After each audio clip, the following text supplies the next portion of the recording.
Abbott آباد سے report کریں طاہر مغل ایبٹ آباد کمشنر ہزارہ ڈویژن فیاض علی شاہ نے ہزارہ کے تمام اسلامی ماڈل سکولز اور ماڈل ولیجز کے قیام کا باقاعدہ اعلان کر دیا۔ اس اقدام کا مقصد سرکاری تعلیمی اداروں کو نجی اسکولوں کی ہمہ پلہ کر لانا اور دیہی علاقوں کو جدید سہولیات سے لیس کر کے خود کفیل بنانا ہے۔ کمشنر ہاؤس ایبٹ آباد میں منعقدہ ایک اعلیٰ سطحی اجلاس میں فیصلہ کیا گیا کہ نیشنل گرڈ کوریڈور کے 1 کلومیٹر کے دائرے میں واقع اسکولوں کو سوشل سپورٹ فنڈز کے ذریعے اپ گریڈ کیا جائے گا۔ ان ماڈل اسکولوں میں نہ صرف جدید آئی ٹی اور کمپیوٹر لیبز قائم کی جائیں گی بلکہ آرٹیفیشل انٹیلیجنس کی کلاسز، نفسیاتی کونسلنگ اور اعتماد سازی کی سرگرمیوں کا بھی آغاز کیا جائے گا۔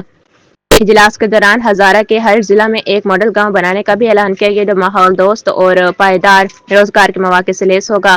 کمشنر ہزارہ نے واضح کیا کہ ان دیہات میں جنگلات اور آبی ذخائر کے تحفظ کے ساتھ ساتھ صحت، تعلیم اور صفائی پانی جیسی سہولیات مقامی کمیونٹی کے تعاون سے فراہم کی جائیں گی۔ انہوں نے تمام ڈپٹی کمشنرز کو ہدایت کی کہ ان منصوبوں کے لیے اہل عملے کے لیے تعیناتی اور مانیٹرنگ کو ہر صورت یقینی بنایا جائے۔